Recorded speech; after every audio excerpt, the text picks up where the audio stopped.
हाँ जी, everyone back? Yes, sir. Okay. Okay. Beta, when I give a break, है ना, 5 minutes, है ना, that's 4 to 5 minutes break. So please, है ना, make it a habit. That break is must. है ना, you should stand up from your chair and move around. When you are sitting for a long time, है ना, there are chances of blood clots uh, getting accumulated or flow of lymph, है ना, that gets hampered if you are sitting for long duration. And that's why this 5 minutes break is there. ठीक है, चलो जी, matter in our surroundings कर रहे थे हम, and Yes. in that we have discussed about there are 5 physical states are there, both instant, condensate, solid, liquid, gas and plasma. हाँ जी, इनके बीच में डिस्टिंग्विश मेनली किस फैक्टर पे है? दैट फैक्टर इज टेम्परेचर, है ना. आप जैसे जैसे टेम्परेचर इंक्रीज या डिक्रीज करेंगे, the physical state of the matter will try to change. ठीक है, तो उसमें हमने डिस्कस किया था, क्या डिस्कस किया था कि everything, each and everything from your chair, from air और ब्रिक्स और wood, everything is made up of particles. ये पार्टिकल्स कौन से हैं? This particles are the atoms and molecules. ठीक है, तो ये जो एटम्स एंड मॉलिक्यूल्स हैं, इनके बारे में जो है we are going to study. ठीक है, रेडी फॉर दैट?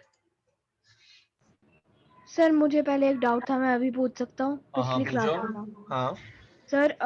मेरा ये डाउट था कि जैसे हमारे पास एक गर्म मेटल है, हमने उसे छुआ और हमारे पास ठंडा पानी है, पानी का टेम्परेचर ज्यादा होना चाहिए लेकिन हमें कम लगता है, ऐसा क्यों? क्या चीज? हमारे पास एक गरम मेटल है फॉर एग्जांपल और ठंडा पानी है, अगर हम दोनों को छू कर देखें, पानी का ठंडा है और उसका गर्म है, लेकिन पानी का ज्यादा गर्म होना चाहिए टेम्परेचर के हिसाब से। नहीं नहीं, ऐसा नहीं है कि देखो, हर एक ऑब्जेक्ट के बीच की जो बॉन्डिंग है वो अलग अलग होती है. ठीक है ना, तो ऐसा नहीं है कि जो जितने भी लिक्विड फॉर्म में है वो ठंडे होंगे, गर्म होंगे, और सॉलिड फॉर्म जो है वो सारे हॉट होंगे, नहीं. But with in the same particles, अगर हम सेम पार्टिकल वाले ऑब्जेक्ट्स की बात करें, ठीक है, सो अगर हम H2O की बात करेंगे तो H2O in solid form will be colder, in liquid form will be little warm, and in steam will be very warm. ठीक है, so जो हमने फ्लो बनाया था from solid, liquid and gas, as the temperature is increasing the state will change, that is for the same particles. अगर आपने वहां पर आयरन ले लिया, ठीक है, तो देन यू विल कंपेयर, आप किसको कंपेयर करेंगे? सॉलिड आयरन को, मोल्टन आयरन को, और जो वेपराइज्ड आयरन है उसको कंपेयर करेंगे आप. Then you will find solid iron is colder than molten iron, which is colder than vaporized iron. Okay sir, got it, Okay, thank you. so we are going to study about the particles. ठीक है, so write down this,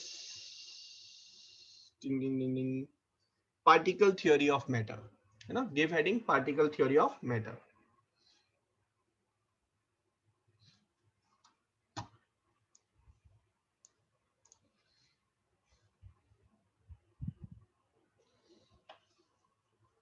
ठीक है, इसमें जो first point है, that first point is, और ये जो पार्टिकल थ्योरी ऑफ मैटर है, this is basically different parts are there in this theory, है ना, but main thing is what it says is matter are made of particles, है ना, that's the main thing.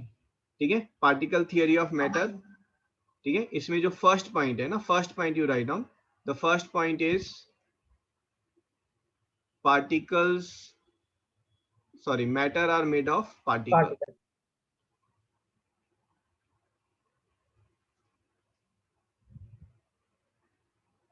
Made of particles.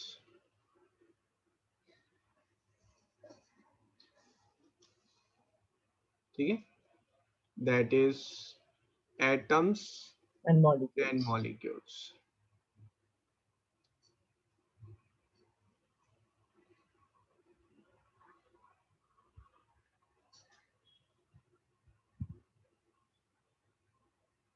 Right now, Right.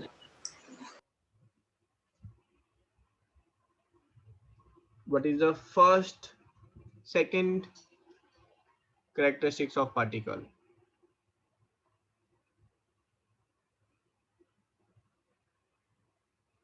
Everything, ठीक है, everything in this universe is made up of these small tiny particles, है ना. और ये जो particles हैं इनकी characteristics क्या है? The first characteristics is, what can you make out from here? Anyone? Sir, size. Size. They are very small. अगर मैंने बोला they are very small, then I am doing a mistake. They are not small or very small. They are very small. Okay? आप microscopic बोलेंगे तो मैं उसको भी बता देता हूँ अभी. ये इतने स्मॉल हैं कि you can not even imagine कि ये कितने स्मॉल हैं पार्टिकल्स. ठीक है. So write down the first characteristics. What is particle theory of matter? That everything is made up of Matter. particles. All matter are made of particles, which are atoms and molecules. What are their characteristics? First characteristic is the particle of matters are very small. ठीक है. Excuse me sir.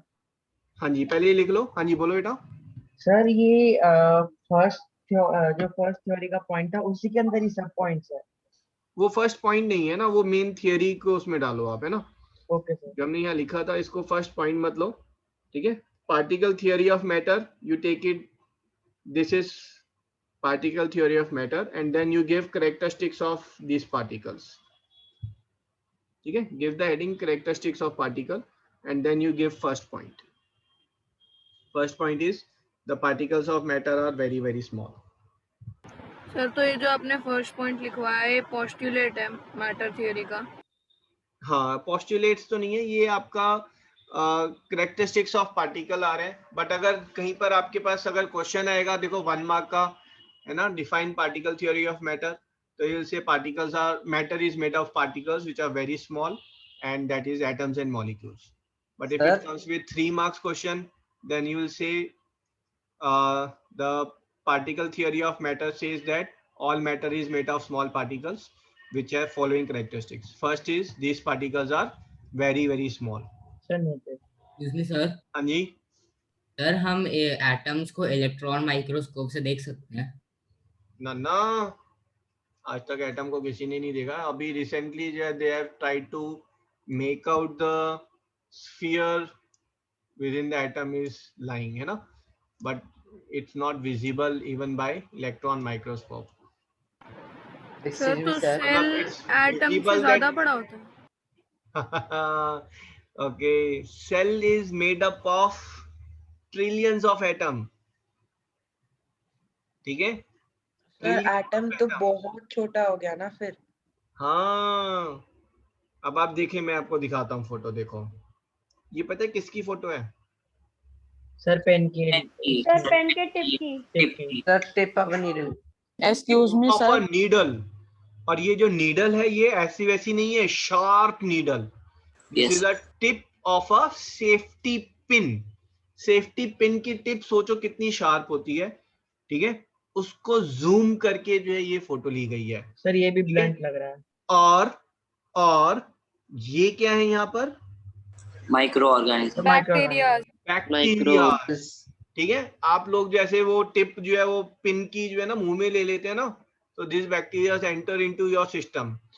ठीक है. एक needle की tip पर है ना 100 RBCs can fit. एक नीडल की टिप पर thousands of bacteria can fit. अगर आप ये देखेंगे, these are maybe 200 bacteria are there on the tip of that safety pin.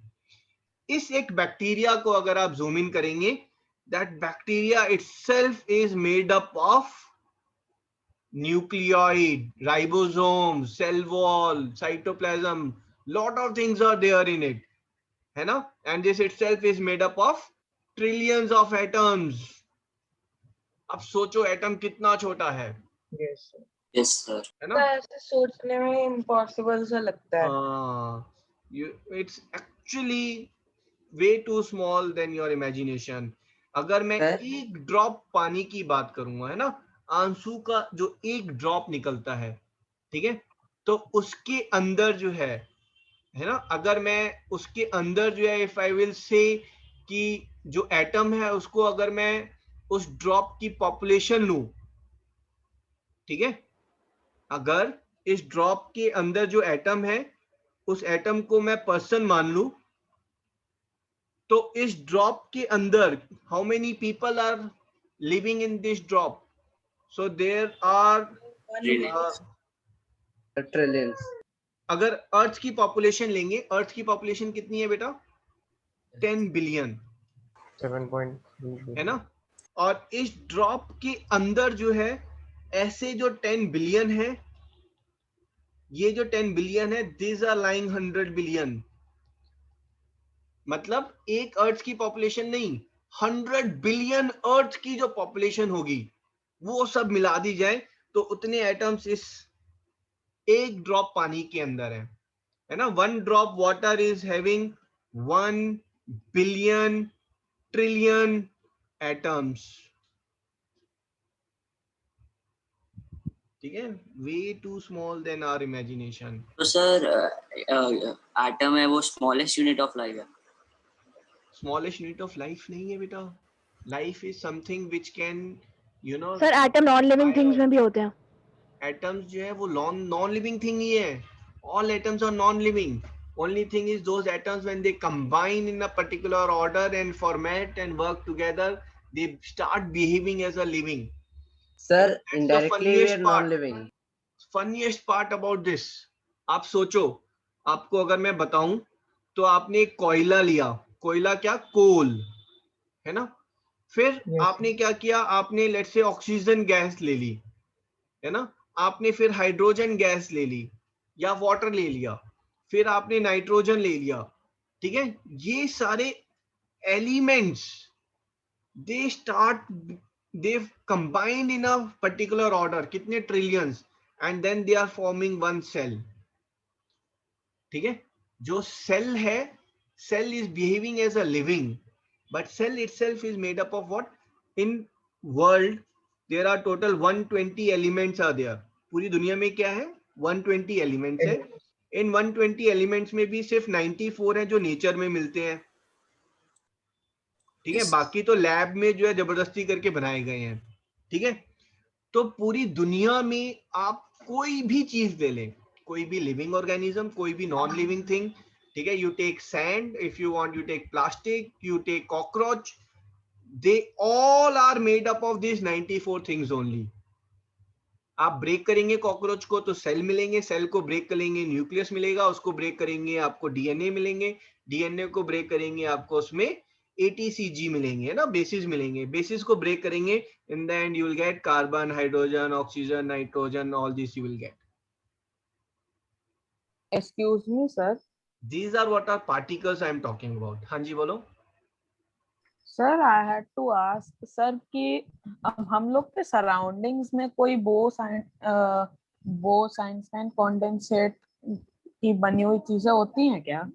नहीं बेटा, बोस-आइंस्टाइन condensate is a state of matter which is possible to be achieved in lab at very low temperature, or is proposed to exist in universe where the temperature is very less and gas density is very less. ठीक है, तो nature में मतलब आप अगर ढूंढ रहे हैं तो you'll have to go into space जहां पर there is a cloud of gases there with very low density and very low temperature. अर्थ पर अगर आप ढूंढ रहे हैं तो नहीं मिलेगा, it is specially formed in lab only. Sir एक रोग प्लैनेट पे मिल सकता है भी कॉन्डेंसेट? कहां पर? रोग प्लैनेट पे जिसका कोई भी हाँ, सोलर सिस्टम ना हो सकता है ना सर? हो सकता क्योंकि है ना। स्टार की तो थोड़ी सी भी हीट नहीं होगी, वो तो अगर हम प्लूटो का भी देखो उसमें तो थोड़ी सी स्टार की हीट भी होगी, तो रोग प्लैनेट में तो वो भी नहीं होगा।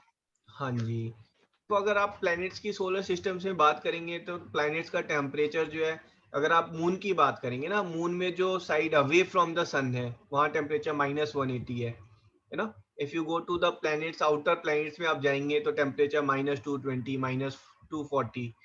ठीक है, this is the temperature which is falling. But if you go to a planet which is far away, है ना, और अगर आप प्लैनेट की जगह ड्वार्फ प्लैनेट पे चले जाएं which is little more far away from the sun, तो there the temperature will keep on falling. And if you'll have low density gases there, of course you will get Bose-Einstein condensate. Sir अगर हम ये बोले पूरे के पूरे ocean में एक बूंद है, वो एटम के साथ हम रिलेट कर सकते हैं? पूरे ओशन में एक बूंद है, ओके, तो आप कह रहे हैं कि ओशन को अगर हमने वाटर ड्रॉप को ओशन बना दिया तो एटम जो है वो 1 ड्रॉप ऑफ वाटर बन जाएगा, सर काइंड ऑफ। ये कह रहे हैं? Okay, this is, if you ask me, okay, this is more like अगर आपने एक ऑरेंज को, है ना, एक ऑरेंज को आपने प्लेनेट अर्थ बना दिया, एक ऑरेंज को आपने प्लेनेट अर्थ की साइज का बना दिया, तो एक एटम जो है वो ऑरेंज की साइज का बन जाता है। अब सोचो, आपके पूरे घर में अगर ऑरेंज भरे हुए हैं, है ना, घर में छोड़ो, अगर सोसाइटी को मैं पूरा ऑरेंज से भर दूं, सेक्टर 6 को ऑरेंज से भर दिया, full India and ocean and USA and everything, not only on the surface, inside also, full earth को अगर मैंने ऑरेंजेस से भर दिया, तो how many oranges are there? Same is number of atoms in an orange. Yes sir. ठीक है, okay. But atom के बारे में एक और फैक्ट है, जब हम पढ़ेंगे केमिकल आपका एटम एंड मॉलिक्यूल्स वाले में, you will be amazed to know that atom का स्ट्रक्चर जो हम ये बनाते हैं ना बेटा, ये न्यूक्लियस है और ये आसपास इलेक्ट्रॉन है ना, ये एक्सैगरेटेड स्ट्रक्चर है। एक्चुअल एटम का स्ट्रक्चर मैं बताऊंगा ना, यू विल से कि तेरी तो ये भी ऐसा भी होता है। एक्चुअल एटम का स्ट्रक्चर सुनो आप, एक्चुअल एटम का structure is, this is your nucleus, दिख रहा है आपको स्क्रीन पर nucleus, yes sir. Yes sir. है ना, और यहां से 100 मीटर दूरी पर जो है इज योर इलेक्ट्रॉन, मतलब this is the size with in an electron. अगर मैंने एक एटम, मैं आपको बता देता हूं, मैंने एक एटम को, ठीक है, इन्फ्लेट किया और इन्फ्लेट करके मैंने एक स्टेडियम जितना बड़ा बना दिया, ठीक है, सोचें, एक एटम को इन्फ्लेट करके स्टेडियम जितना बड़ा बनाया, तो इसके अंदर न्यूक्लियस जो है वो एक पीनट की तरह होगा, और जो इलेक्ट्रॉन है वो dust particles in the stadium. So atom is made up of nucleus and electron, but in the end atom is 99.9999% empty.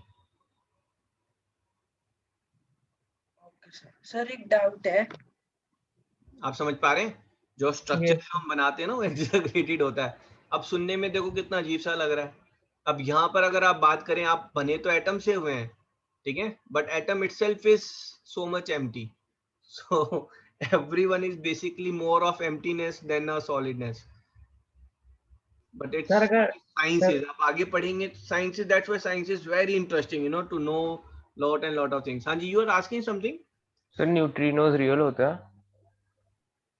Neutrinos, तो neutron star जिनसे- you are saying? नहीं सर, जिनसे वो सब एटॉमिक पार्टिकल्स बनते हैं, जिससे सब, अच्छा, तो ओके, जो आपका न्यूक्लियस है that is made up of nucleons, है ना, protons and neutrons. Then they are saying ये जो प्रोटॉन न्यूट्रॉन्स हैं, इलेक्ट्रॉन्स हैं, they are made up of quarks और न्यूक्लियॉन, है ना, तो वो सब जो है that is theory, in theory it is there and still research is going on, but presently जो यूनिवर्सली एक्सेप्टेड है दैट इज कि इलेक्ट्रॉन जो है उसको फर्दर अभी हम ब्रेक करके नहीं देख पा रहे, ठीक है, बट दे आर सेइंग कि इलेक्ट्रॉन भी ऑफ कोर्स किसी चीज के बने होंगे, but still no proof is there, है ना, still lot of research is going on that. Sir हाँ जी, sir what is quantum chromodynamics? Quantum chronodynamics, sir quantum chromodynamics, I am not sure, है ना, maybe something related to, जब हम quantum की बात कर रहे हैं तो we are talking about this, basically हम इलेक्ट्रॉन्स, प्रोटॉन्स, न्यूट्रॉन्स, है ना, इन्हीं के बारे में बात कर रहे होते हैं, मेनली इलेक्ट्रॉन्स, ठीक है, अच्छा sir. But I am not sure what is this. And sir the unified field theory? Okay, उसमें नहीं जाएंगे भाई, हेलो, माइक टेस्टिंग क्या कर रहे हो भाई? यूनिफाइड फील्ड थ्योरी इज जो आपका है ना, इट सेज कि जैसे आपका मैग्नेटिक फील्ड है ना, इलेक्ट्रिकल फील्ड है, ग्रेविटेशनल फील्ड है, तो यूनिफाइड फील्ड थ्योरी इज की भाई वन थ्योरी विच क्लियरिफाई कि ये सारे के सारे आपस में कैसे लिंक्ड है ना। तो Einstein spend last 10 years on it, वो क्रैक ही नहीं कर पाया। आइंस्टाइन जिसको क्रैक नहीं कर पाया उसको तो हम समझ भी नहीं सकते भाई, किस बारे में क्रैक नहीं कर पाया वो भी समझना मुश्किल है। Okay, sir. ठीक है, but unified field theory is to have some one explanation for all the forces. जो आपने 8th में फोर्सेस पढ़े ना, electrical force, magnetic force, gravitational force, इन सब का एक फॉर्मूला, एक थियरी। सर एंटी मैटर कुछ होता है? एंटी मैटर बेटा दिस से कि इट एग्जिस्ट है ना, और आपको बहुत अच्छी अच्छी वीडियोस मिल जाएंगी यूट्यूब पर, ठीक है, but as such scientifically anti matter is not proven, it is just all theoretical है ना। they say this is something which exists but we cannot prove it exists। फिर तो डार्क मैटर सिर्फ electron से बना होता है। नहीं, ऐसा नहीं है, ठीक है, हम बहुत इधर उधर भाग रहे हैं, पहले इधर आ जाओ वापस, है ना। सर मतलब किसी ने लॉजिकल डेटा प्रेजेंट करा और उसके बाद फिर बोला थ्योरेटिकल है। ओके, देखो, there are so many things happening which scientists are not able to prove और justify, ठीक है। अगर आप बात करेंगे, देखो मैं आपको सिंपल सी बात बताऊं, अगर आप 100 years बैक किसी बंदे को उठाकर आज के टाइम में ले आएंगे तो वो बंदा पागल हो जाएगा, है ना। उसको समझ में नहीं आएगा ये क्या हो रहा है। टीवी पर जो है इमेज आ रही है, किसकी लाइव इमेज, और आवाज भी आ रही है ना, फोटो भी आ रही है, आवाज भी आ रही है। You will not be able to coordinate कि क्या चल रहा है ना। आज के टाइम में अगर आप बोलते हैं कि साइंस ने बहुत तरक्की कर ली है, तो यही स्टेटमेंट 100 years बैक भी बोली गई थी कि साइंस ने बहुत तरक्की कर ली है ना। जब उन्होंने ट्रेन वगैरह जो है चालू हो गई थी, टेलीफोन भी चालू हो गया था, When steam mechanization engine was started. There, है ना। दे सेड कि साइंस ने बहुत तरक्की कर ली है। तो सेम वे आज पीपल से कि साइंस ने बहुत तरक्की कर ली है। नहीं भाई, हेलो, माइक टेस्टिंग क्या वो सोच रहे हो आप? आज से 100 years बैक जाओगे तो देन मे बी हो सकता है फिजिक्स के फंडे चेंज हो जाए वहां पर, है ना। तो दे से कि there may be existence of anti matter is there, या फिर देयर मे बी कुछ ऐसी चीज आ जाए कि आप जो है ट्रांसपोर्ट हो सके इंडिया से यूएसए जो है with in flash, light flash की तरह आप जो है ट्रांसपोर्ट हो सके। जितना टाइम लाइट को लग रहा है उतने टाइम में आप जा रहे हैं। या फिर inter galaxy travelling is possible, light की स्पीड नहीं, then maybe some other phenomena is there ना, space can be bend and then you are traveling through the space. So lot of things are imagination. आप believe करेंगे आज से 100 years back people have written down about aeroplane, they have written down about computers, artificial intelligence, है ना। novelist अगर आप novels पढ़ेंगे तो they have imagined it, and that's how the world goes.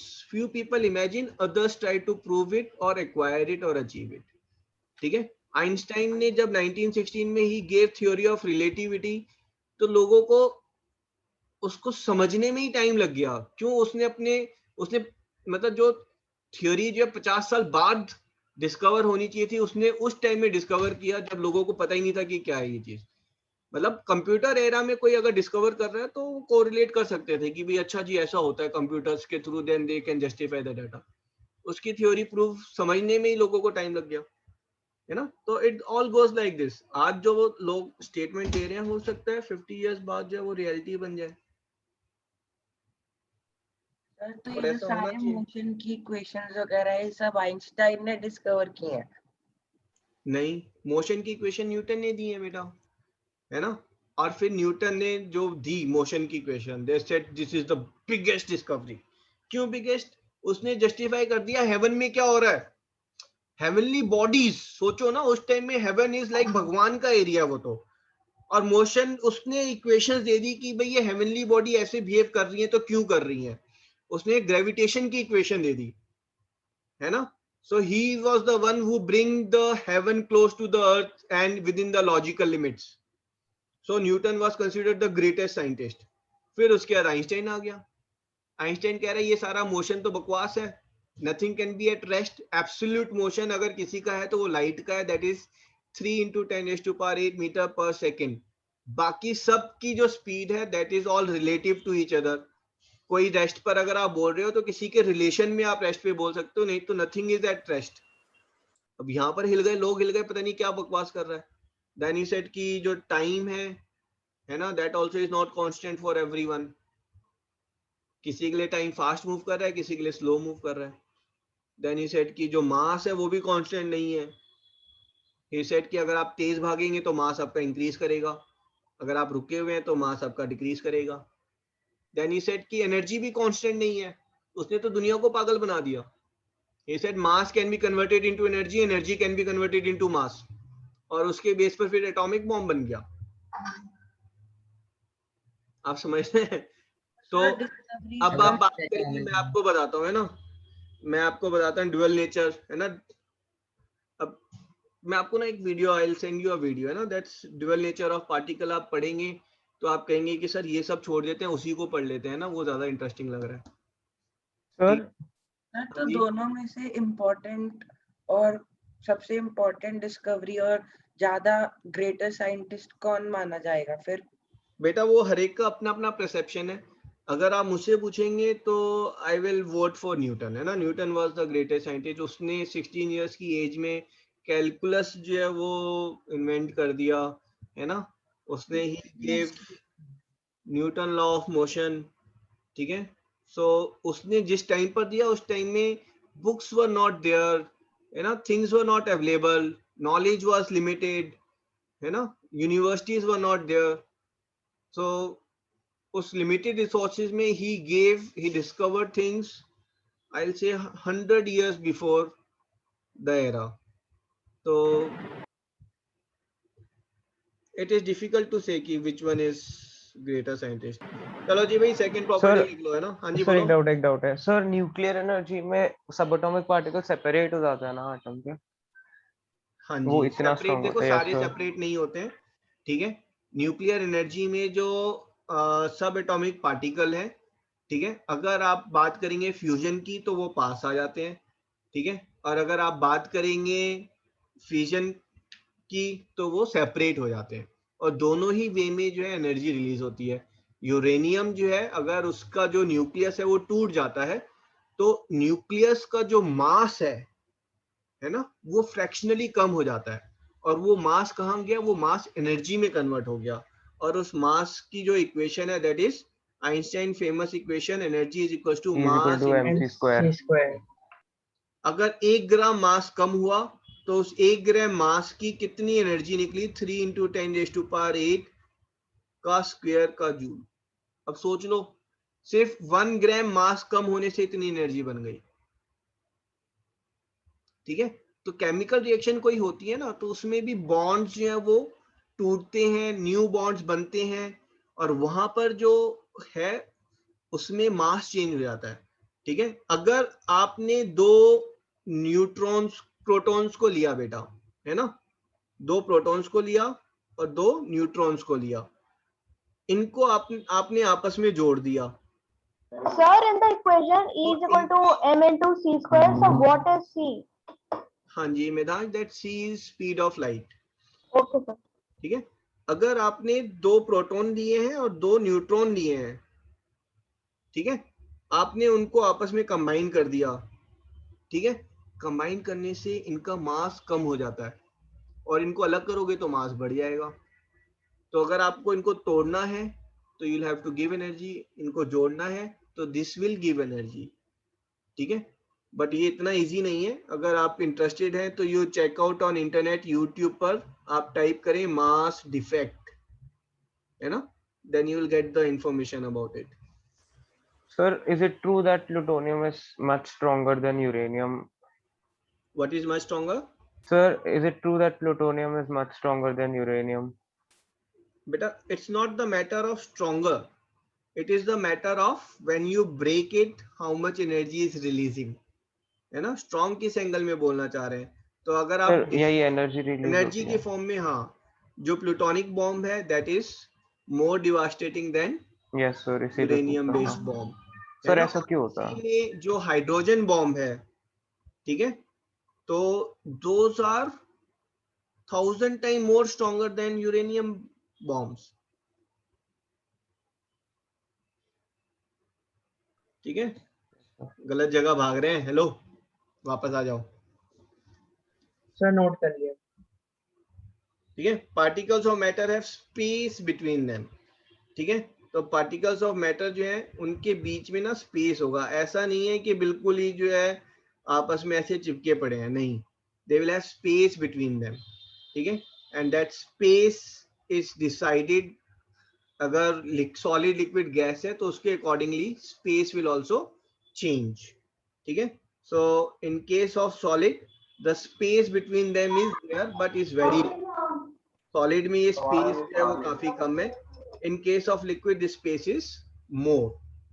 सो अगर आप पानी में नमक को मिला रहे हैं तो that salt is getting adjusted this space, है ना, बट ये स्पेस भी सच लिमिटेड है ना। आपने ये सॉल्ट मिलाया तो वो सॉल्ट जो है that has converted into common salt NaCl जो है ये कन्वर्ट हो जाएगा Na+ एंड Cl- में, and then it adjust between this, तो ये यहाँ पर इसके बीच में एडजस्ट हो जाएगा। फिर अगर आप और सॉल्ट मिलाएंगे तो फिर उसके लिए जो है वाटर में कोई स्पेस नहीं बचा है, then that salt will settle, level will increase, ठीक है, then the volume will increase. Sir I have a question sir. हाँ जी बोलो। सर NaCl को सेपरेट करने के लिए इलेक्ट्रिक करंट पास करना पड़ता है वहाँ पर सर, तो इतनी आसानी से कैसे डिसॉल्व हो सकता है? क्या चीज दोबारा बोलो। NaCl को सेपरेट करने के लिए इलेक्ट्रिक करंट चाहिए होता है ना सर? हाँ, वो ये तो किसने, ये आयनाइजेशन कहाँ हो पढ़ा गया ना, आपने NaCl के लिए इलेक्ट्रिक करंट? 8th क्लास में पढ़ा आपने, है ना। आयनाइजेशन हो गई। हाँ, तो आपने 8th क्लास में एक्चुअली जेनी ट्यूटोरियल में ट्यूशन नहीं ली है ना, तो मैं आपको बता देता हूँ। अगर आपने बेटा NaCl लिया, ठीक है, अगर NaCl में आप इलेक्ट्रिक करंट पास करेंगे तो क्या होगा? Na और Cl सेपरेट हो जाएंगे। अच्छा जी, घर पे ट्राई करके देखना, कुछ नहीं होगा, इलेक्ट्रोलिसिस में कुछ नहीं होगा, nothing will happen. NaCl common salt is a very good insulator, है ना। किसी भी इलेक्ट्रिक करंट को पास करने के लिए क्या चाहिए बताओ? सर कंडक्टर, इलेक्ट्रॉन्स चाहिए, है ना, अंदर इलेक्ट्रॉन्स होने चाहिए। अगर अंदर फ्री इलेक्ट्रॉन्स नहीं है तो ये जो इलेक्ट्रॉन्स यहाँ पर हैं ये अंदर ये पास नहीं कर सकते, ठीक है। अगर फ्री इलेक्ट्रॉन्स अगर नहीं है, कॉपर में फ्री इलेक्ट्रॉन्स होते हैं, एल्यूमिनियम में फ्री इलेक्ट्रॉन्स हैं, बट वुड में फ्री इलेक्ट्रॉन्स नहीं है, ठीक है। So for electric current to pass this free electron should be there. यहाँ पर जो है आपके NaCl कॉमन सॉल्ट में फ्री इलेक्ट्रॉन्स नहीं होते बेटा, ठीक है। लेकिन अगर आपने इस कॉमन सॉल्ट को हीट किया, है ना, हीट करने पे ये क्या होगा? मेल्ट हो जाएगा। मेल्ट होने पर दिस विल फॉर्म Na+Cl-, उस केस में then the electric current will pass, है ना, कब? 800 डिग्री सेल्सियस पर, ठीक है। अगर आपने उसको हीट किया ये मोल्ट होगा, और देन जब ये आयंस बनेंगे तब इलेक्ट्रिक करंट पास करेगा। और इतनी अगर आपको मेहनत नहीं करनी है तो आप सिंपल वाटर लें, वाटर में अगर आप नमक मिलाएंगे तो नमक मिलाने पर ये Na+ और Cl- इसमें अलग अलग हो जाएगा, ठीक है। कैसे अलग हो जाएगा, ये मैजिक कैसे हो रहा है? तो ये चीज I teach in class 8th और क्लास 10th, अभी आपके सिलेबस में नहीं है। क्लास 8 हेलो, याद है आपको स्टूडेंट्स कैसे होता है अलग? नहीं सर इलेक्ट्रोलिसिस, ना हेलो, गलत भाग रहे हैं यार, छोड़ देते हैं इसको, है ना। मैं 8th की क्लास लूंगा ना तब मैं आपको I will give you a call, है ना, आप फिर अटेंड कर सकते हैं उसको, ठीक है। बट NaCl में इलेक्ट्रिक करंट नहीं पास होता भाई, है ना। वाटर एक यूनिवर्सल सॉल्वेंट है, उसमें कोई भी सॉल्ट आप मिलाते हैं, नॉट कोई भी, majority of the salt when you put in water it separates into ion and these ions are the one which make sure that the current is passing. अगर आपने इसमें HCl मिलाया तो it will turn into H+ and Cl-, ठीक है, NaOH मिलाया तो then it will turn into Na plus and OH minus and the current will flow. अगर आपने डिस्टिल्ड वाटर लिया तो उसमें भी करंट पास नहीं करेगा, ठीक है। सो वाटर में आप कुछ भी मिलाएंगे, it breaks into ions and that it gets settled into what, settled into this areas, ठीक है, एम्प्टी स्पेस में। और गैस में तो ये बहुत दूर दूर ही है,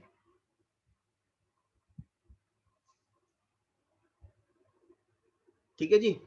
अब यहाँ पर देखो ये दिख रहा है कि ये कैसे अलग हो जाते हैं, ठीक है। वाटर देखेंगे ना तो वाटर जो है बेटा वो आपका डाइपोलर होता है, उसमें ये ऑक्सीजन नेगेटिव चार्ज है और जो आपके हाइड्रोजन है ये पॉजिटिवली चार्ज है। तो ये हाइड्रोजन देख रहे हैं, हाइड्रोजन जो है वो पॉजिटिवली चार्ज जो है वो नेगेटिव चार्ज क्लोरीन से अटैच होकर इसको अलग खींच देते हैं। और ये ऑक्सीजन जो है वो oxygen is positive negative charge, तो ये नेगेटिव चार्ज ऑक्सीजन जो है ये पॉजिटिव चार्ज सोडियम के साथ अटैच होकर उसको अलग कर देते हैं, है ना। That's how water is separating the ions, ठीक है, कॉमन सॉल्ट के आयंस को वो अलग कर रहा है। क्लियर है यहाँ तक? Sir, can you please explain this again? नहीं नहीं, नॉट रिक्वायर्ड, लेकिन ठीक है ना, हमारा लर्निंग प्रोसेस जो है वो क्लास वाइज लिमिट नहीं होना चाहिए, इट शुड बी ओपन। तो देख लेते हैं, सिलेबस हमारा सही स्पीड पर चल रहा है तो we can afford to divert. ये वाटर का स्ट्रक्चर है, ठीक Yes, है। sir. वाटर के स्ट्रक्चर में ये एक्चुअली इलेक्ट्रॉन जो शेयर होते हैं, तो ऑक्सीजन जो है वो ज्यादा स्ट्रॉन्ग है, तो ऑक्सीजन क्या करता है, इन इलेक्ट्रॉन को अपने पास खींच लेता है। तो हाइड्रोजन जो है इसमें एक प्रोटॉन था एक इलेक्ट्रॉन था, तो प्रोटॉन का चार्ज पॉजिटिव, इलेक्ट्रॉन का नेगेटिव, ओवरऑल चार्ज क्या हो गया हाइड्रोजन का? नेगेटिव। 0। हेलो, एक नेगेटिव है एक पॉजिटिव है, तो ओवरऑल तो 0 हो गया। 0। बट ये जो एक इलेक्ट्रॉन था, ये इलेक्ट्रॉन ऑक्सीजन ने अपने पास खींच लिया, तो हाइड्रोजन के पास क्या रह गया? पॉजिटिव। तो ये हाइड्रोजन पॉजिटिव, क्योंकि ऑक्सीजन ने इलेक्ट्रॉन अपने पास खींचे हैं तो ऑक्सीजन जो है वो नेगेटिवली चार्ज हो गया, ठीक है। तो ये वाटर का स्ट्रक्चर होता है जहां पर ऑक्सीजन जो है वो नेगेटिव चार्ज होता है और हाइड्रोजन पॉजिटिव चार्ज, ठीक है। Now this is what is happening. जो हाइड्रोजन का पॉजिटिव चार्ज है ना, that is attaching itself to the chlorine negative, opposite charge आपस में अट्रैक्ट करते हैं। और ये जो वाटर के जो हाइड्रोजन्स हैं ये सोडियम से ज्यादा स्ट्रांगली अटैच हो जाते हैं, क्योंकि कई सारे वाटर मॉलिक्यूल अटैच हो रहे हैं, तो ये सोडियम और क्लोरीन को अलग अलग कर देते हैं। सोडियम के साथ ऑक्सीजन अटैच हो रहा है और क्लोरीन के साथ hydrogen, and they separate it out. अभी क्लियर है? तो सर जो ज्यादा स्ट्रॉन्गर होता है वो उसके पास इलेक्ट्रॉन जाता है। जो ज्यादा स्ट्रांग होता है, मैं समझा नहीं मतलब। सर आपने जैसे वाटर वाले में बताया कि ऑक्सीजन ज्यादा स्ट्रॉन्ग होता है तो इलेक्ट्रॉन को अपनी तरफ खींच लेता है। हाँ, Yes, sir. There's some polarity. तो वो चीज बेटा आप वो तो बहुत ही केमिस्ट्री के बेसिक्स में मेरे को वापस जाना पड़ेगा, है ना। Let's leave that thing. Sir तो बेसिकली इसका मतलब है कि या तो माइनस और प्लस, या फिर जिसके वो ज्यादा जरूरत होती है इलेक्ट्रॉन्स की उसके वो ज्यादा अट्रैक्ट होता है। हाँ, ये समझिए आप कि जो नेगेटिव पॉजिटिव है दे अट्रैक्ट ईच अदर, ठीक है। यहाँ पर सोडियम हमारा जो है वो पॉजिटिव है, क्लोरीन नेगेटिव है। क्यों है? चलो जी, अब आप पंगे ले रहे हो आप, है ना, तो फिर मैं भी स्टार्ट हो जाता हूँ। देखो जी, ये सोडियम है आपका, ठीक है।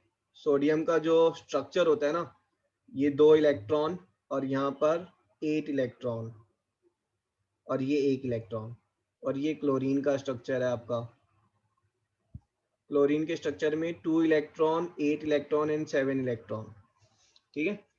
ये मैं आपको सिखाऊंगा, बहुत बेसिक है केमिस्ट्री। 10th की केमिस्ट्री जब मैंने ली थी तो 2 दिन पहले ये सिखाया था मैंने, है ना। अगर आप बोलेंगे तो मैं ग्रुप पर वो वीडियो पोस्ट कर देता हूँ, तो उसको देखना आप, ठीक है। अब होता क्या है कि हर इलेक्ट्रॉन, हर एटम चाहता है कि उसके आउटर मोस्ट एनर्जी शेल में 8 इलेक्ट्रॉन हो जाए। तो ये सोडियम क्या चाहेगा अब सोडियम में देखो, पहले मैं बता दूं, इसके बीच में न्यूक्लियस में 11 प्रोटॉन है और 11 इलेक्ट्रॉन है। सोडियम का चार्ज कितना है बेटा? 11 अरे तो 0 0 यस सर। क्लोरीन में 17 प्रोटॉन है, 17 इलेक्ट्रॉन है, इसका चार्ज क्या है? लो सर 0। 0। ठीक है। अब देखो, अब क्यों होता है ये मत पूछना, क्योंकि ये तो साइंटिस्ट को भी नहीं पता, बट एवरी एटम है ना, जो 94 नेचुरल एटम्स एलिमेंट्स की बात की थी, they want to have 8 electrons in outermost energy shell. ठीक है, दे वांट कि आउटर मोस्ट एनर्जी शेल या तो खाली हो या फिर उसमें 8 इलेक्ट्रॉन्स हो। ठीक है। अब ये जो सोडियम है, सोडियम ये एक इलेक्ट्रॉन को वो देना चाह रहा है ओके ताकि उसके आउटर मोस्ट में 8 हो जाए। क्लोरीन है, क्लोरीन के आउटर मोस्ट में 7 है, तो क्लोरीन क्या चाह रहा है लाइफ में, जिंदगी में? एक और इससे एक इलेक्ट्रॉन मिल। एक इलेक्ट्रॉन कहीं से मिल जाए यस उसको। सर। सोडियम अपना एक इलेक्ट्रॉन जो है वो क्लोरीन से हाथ मिलाता है, क्लोरीन को वो एक इलेक्ट्रॉन दे देता है। सोडियम ने जैसे ही एक इलेक्ट्रॉन दिया तो नेगेटिव उसके पास 10 हो गए और पॉजिटिव 11 है। सोडियम का ओवरऑल चार्ज क्या हो जाएगा? Sir positive 1 positive. क्लोरीन को एक इलेक्ट्रॉन मिलते ही उसके पास 18 इलेक्ट्रॉन हो गए, क्लोरीन का चार्ज क्या हो जाएगा? Sir negative. नेगेटिव। नेगेटिव। जैसे ही सोडियम ने क्लोरीन को इलेक्ट्रॉन दिया, सोडियम Sir, उसको it बोल रहा है becomes टाटा positive. बाय बाय, लेकिन सोडियम पॉजिटिव चार्ज है, क्लोरीन नेगेटिव चार्ज है, and opposite charges attract each other and they form NaCl। Excuse me sir. ठीक है, इसको पानी में जब डालोगे तो Na+ अलग हो गया, Cl- अलग हो गया। हाँ जी। सर अगर ये Na का अगर मतलब ऐसी अज्यूम कर लो सर, अगर 13p होता सर तो उसका Na+2 हो जाता आगे। अगर आपने मैग्नीशियम की बात की यहीं पर, है ना, तो मैग्नीशियम का जो है वो 12 होता है। ठीक है, तो मैग्नीशियम के बाहर कितने हैं? 2 इलेक्ट्रॉन है। अब मैग्नीशियम ने एक इलेक्ट्रॉन तो एक क्लोरीन को दे दिया, ये दूसरा इलेक्ट्रॉन क्या करेगा? वो दूसरे क्लोरीन को देगा। Yes sir Yes, sir. Yes sir. तो मैग्नीशियम क्लोराइड एक मैग्नीशियम MgCl2 दो क्लोरीन So को दे रहा है, MgCl2. MgCl2। Okay sir aluminium के बाहर कितने होते हैं? 3। Aluminium chloride AlCl3 chloride, AlCl3 है ना। बहुत इंटरेस्टिंग है ये, बहुत ही इंटरेस्टिंग है केमिस्ट्री। सर मतलब जो सर पीरियोडिक टेबल में उनका नंबर है तो सर मतलब 10 बाकी जो 10 होते हैं वो अंदर की तरफ होते हैं, जो बाकी सारे वो बाहर की तरफ होते हैं। नहीं, उसको अलग से डिस्कस करना पड़ेगा। Don't worry, I will keep, ऐसा करूंगा मैं क्लास 8 के साथ में ना, ये बिल्कुल बेसिक वाली मैं लेता हूँ, है ना, तो उस टाइम में I will inform class 9 sir also. तो कैल्शियम में सर आई बाहर हैव अ कितने होते हैं? क्वेश्चन। हाँ जी बोलो। सर अगर हम हाईएस्ट एटॉमिक नंबर वाला को लें तो उसमें भी बाहर 8 इलेक्ट्रॉन्स ही रहेंगे कि जैसे सीक्वेंस जाता है उसमें देखो, 8 के बाद 18। ठीक है बेटा, ठीक है, दिस इज डन। अभी you don't ask me anything about it. ठीक है, so I will take the class this session, it's a full 2 hour session is here with class 8। ठीक है, I will explain you each and everything. ये electron कैसे form हो रहे हैं, electron की नंबरिंग कैसे आ रही है, 2 8 7 क्यों ले रहे हैं हम, है ना। अगर किसी में अगर 100 इलेक्ट्रॉन्स हैं तो वो इलेक्ट्रॉन्स एनर्जी शेल में कैसे जाएंगे, ईच एंड एवरीथिंग, है सर ना। एटम्स भी। हाँ जी, सारी चीज मैं उसमें अच्छे से डिस्कस करूंगा, ठीक है, विद बेस। ठीक है, तो अभी इसको रहने देते हैं ना, क्योंकि अभी फिर मैं इसमें घुसूंगा तो 2-3 घंटे तो इसी को चाहिए पढ़ाने के लिए। ओके ठीक है, but this is a promise. ठीक है, maybe next month I will take that class. ठीक है, आप में से आई थिंक किसने अटेंड की हुई है वो क्लास? शाश्वत आपने की हुई है ना, शाश्वत नीलाभ? Yes sir. मौलिक ने भी की हुई है। ठीक है, चलो I will take that class, don't worry. तो देखो हमारा ये रह गया मैटर आज, है ना, so will take it next session, ठीक है। तो इस पे सॉक्रेटिव कोई पोस्ट नहीं होगी, I will post Socrative only on splitting the middle term. in the middle term. Okay, sir. Thank you sir. चलो जी, Thank you, sir. Bye. Thank you, sir. Bye, sir. Thank you, sir. Good night, sir. Thank you sir, bye sir. Bye bye. Thank you, sir. Bye, sir. Bye bye बेटा।